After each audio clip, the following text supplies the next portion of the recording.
Good evening, everyone. This is Manas Patnaik, your friend and tutor. And in today's session, we are going to learn a technique which is going to help us solve any cubic equation. This is going to be very, very interesting. So I want all of you to watch the video right till the end. The next 10 to 15 minutes are going to be very crucial as we are going to learn this method using an example. Okay, it's going to be fun. And this entire flow chart is going to help us in understanding the step-by-step approach. But before we get started, don't forget to hit the like button and share the video with your friends and classmates so that they can also benefit. And do subscribe to the Manas Patnaik channel and do press the bell icon so that you stay notified whenever I upload new content. Okay, let's get going. Here we go. The first thing is, whenever you apply the Cardans method, make sure that your equation is strictly in this format. Okay, let's say your equation is written like this: x cube plus 5x plus 7 is equal to 0. Then yes sir, this is in the Cardans format. Let's say your equation is x cube plus 2x square plus 7x plus 9 is equal to 0. No, your equation here, this case, it is not in the Cardans format. Something else has to be done. Okay, you need to play with this equation. You need to transform this equation so that it resembles this format. Once that is done, you can straight away apply the Cardans technique. So, but how all of these transformations are going to take place? How can we apply them? I'll let you know, don't worry. Here we go.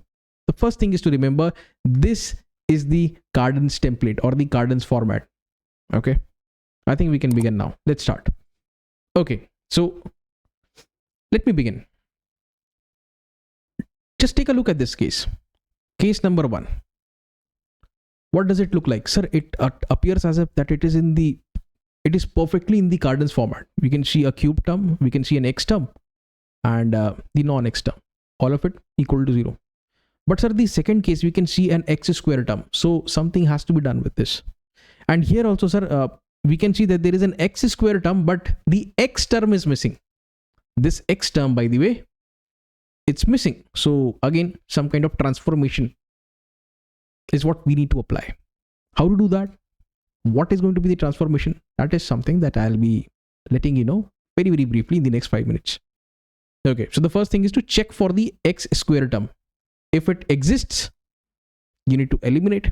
If it does not exist, you can straight away apply the Cardans technique. Let me zoom in. Here we go.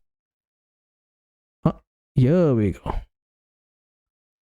So what happens, sir, if it does not exist? So when there is no x square term, you can straight away apply the Cardans method. You can make this substitution: x is equal to u plus v.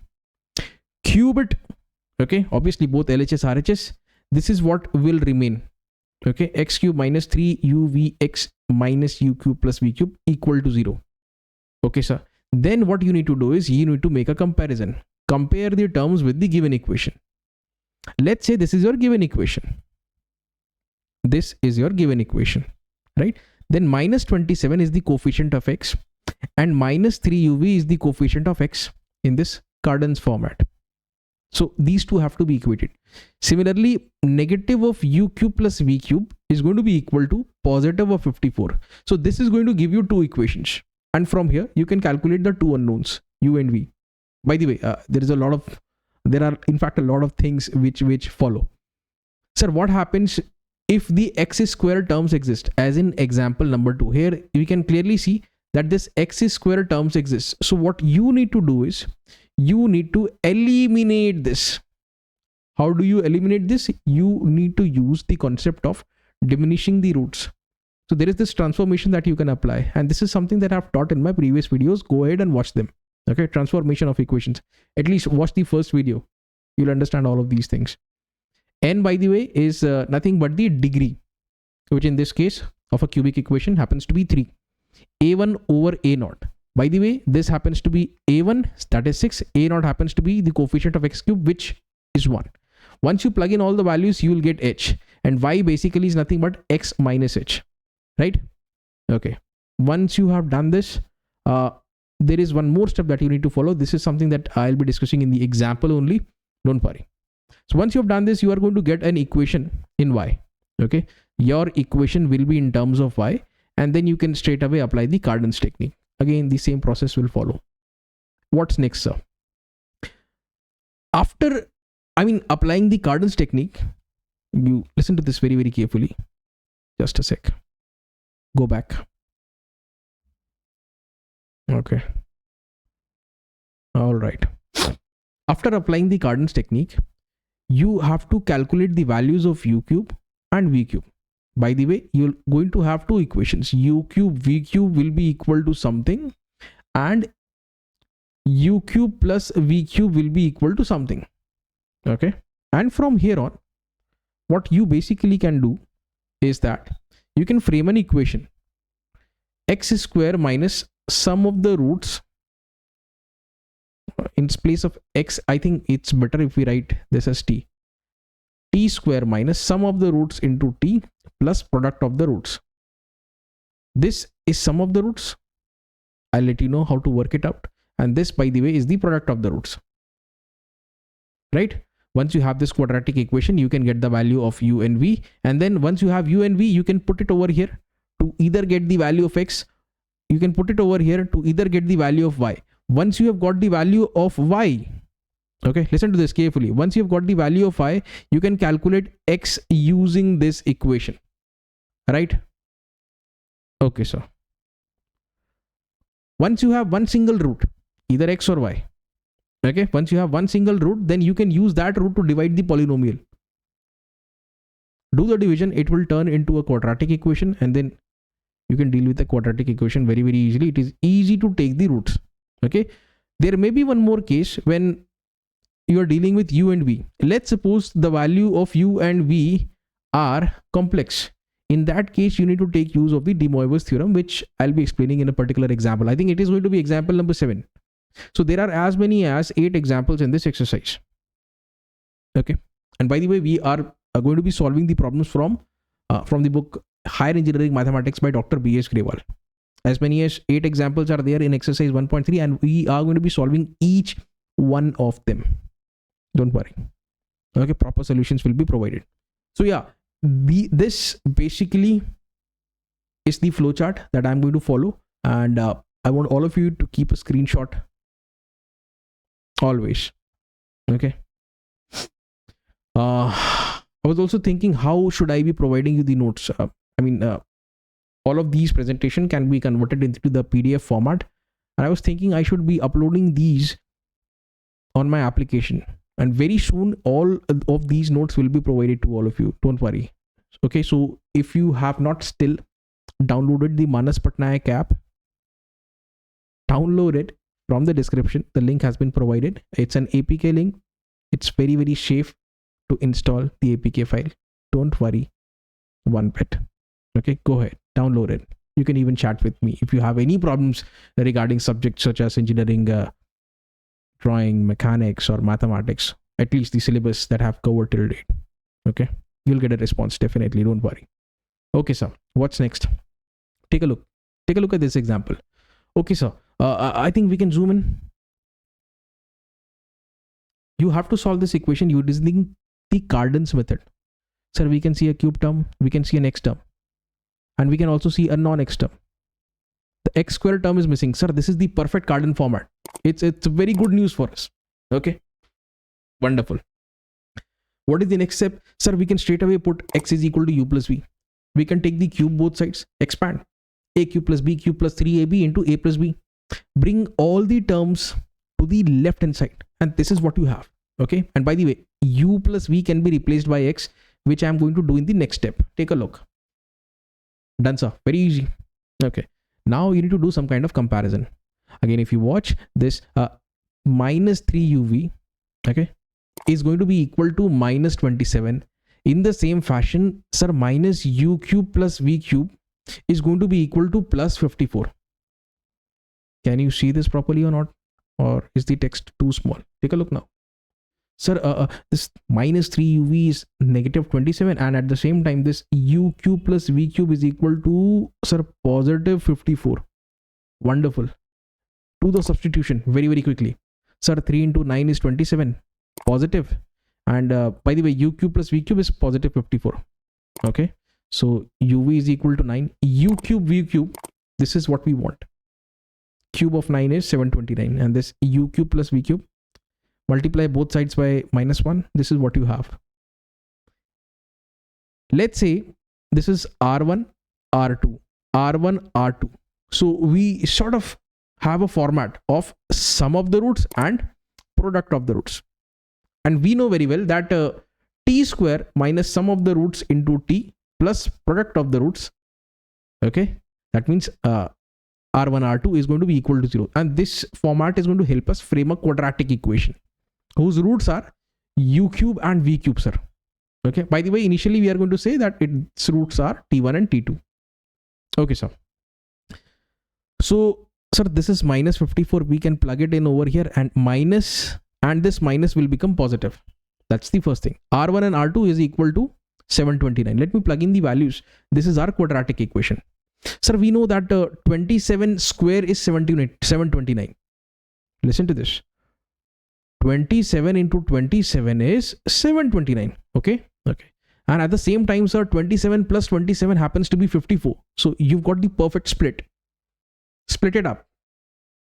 Take t as common. Now take t plus 27 as common. Okay, so t is equal to -27, -27. So what you have basically are the roots u cube and v cube. Okay, so u cube is -27, v cube is -27. Okay, sir, what's next? Cube root both sides. U is equal to -3, v is equal to -3. Now we assumed something. Sir, we assumed that x is equal to u plus v. So put it -3 -3 -3 is going to give you -6. So x is equal to -6 becomes a root of this very equation. Okay. To find the other two roots, what we'll do is we are going to divide this given equation by x is equal to -6. The moment I do that, I'll have another equation, but that is going to be a quadratic one, and it's easy to solve a quadratic equation. Okay. Please take a careful look. We are dividing our given equation by the root x is equal to -6, and x is equal to -6 is a root which we achieved using the Cardans technique. Okay, that we applied or started applying from step number 2. Fair enough. Let's go ahead. Okay, so what's next? This is what we are doing. If you bring this x plus 6, by the way, x minus 6 is a root. That means you can write it like this. X is equal to 6, isn't it? Okay, not x minus, just a second. Did I say something wrong? X is equal to -6 is a root. So x plus 6 is equal to 0. You can write it like this, right? So basically you're dividing this given equation by x plus 6. Okay, so that you can get this equation f of x of degree 2, and that is your quadratic equation. So you can use the synthetic division to complete this process. Use it. Write down the coefficients. Sir, we can observe that you have written a 0 over here. Why is that? What is the coefficient of x cube? 1. What is the coefficient of x square? Sir, there is no x square term. That's why I've written 0 over here. Right? X has a coefficient -27 and this 54. Now copy paste 1. -6 into 1. -6 plus 0. -6 into -6. 36 minus 27 happens to be 9. 6. 9 is 54. Negative sign. -54. 0. The remainder had to be 0 because the root is going to perfectly or exactly divide the equation polynomial. Sir, we can say that 1x square minus 6x plus 9 is equal to 0. This is our quadratic equation. Here we go. X square minus 6x plus 9 is equal to 0. And now you can play with this. 3 is 9. 3 plus 3 is 6. Split it up. Take x as common. Now take x minus 3 as common. X is equal to 3 comma 3. So these are the two roots. One root was already known to us, that is -6. The other two roots are 3 comma 3. And let me write all the roots in this fashion. -6, 3 and 3. Okay. So this is how you can apply the Cardans technique. This was a simpler problem, but I took some time just to make sure that you can understand the complete approach and how to begin. This is a problem where there was no x squared term initially. Okay, so this looked easy to you, but as we move along, there are going to be difficult problems that we are going to be tackling, right? So if you're still with me, I'll show you something regarding Cardans. Do I have that? Just a second. Stay with me for a while. Okay, so when I was researching for this video, I thought, why not read something about Cardano? Okay, he happens to be an Italian. I mean, his interests are, he's a mathematician, he's a physician, biologist, physicist, chemist, astrologer, astronomer, so many things. Philosopher, writer, and even a gambler. Okay, I mean, as far as his gambling is concerned, this is something that you can read in this mathematics portion. I'll read it for you. If you're still watching the video, a big thumbs up to you. And you are really patient. Okay, thank you, I appreciate that. Let me read an excerpt from it. Cardano was notoriously short of money and kept himself solvent by being an accomplished gambler and chess player. His book about games of chance, written around 1564, a long time back, but not published until 1663, contains the first symmetric treatment of probability, as well as a section on effective cheating methods. He used the game of throwing dice to understand the basic concepts of probability. He demonstrated the efficacy of defining odds as the ratio of favorable and unfavorable outcomes. I mean, there is a lot that you can read about him. It's very, very interesting. And by the way, somewhere here, he also has done works on solving a cubic equation. Okay, the solution to one particular case, just take a look at this. The solution of one particular case of the cubic equation, ax cubed plus bx plus c, okay, the Cardan format, and by the way, a is equal to 1, has been communicated to him in 1539 by Niccolo Tartaglia. So difficult to pronounce the names, I don't know the pronunciation. Anyway, you can go ahead and read all of these things. My objective was to let you know, rather to demonstrate as to how this technique can be applied. Do watch all the videos from the playlist. Link is in the description. Go ahead, watch them. If you're still watching this and if you like the content, do hit the like button and share the video with your friends so that they can also benefit. Do subscribe to the channel and press the bell icon so that you stay notified with all my latest content. Thank you very much. This is Manas Patnaik signing off. Take care.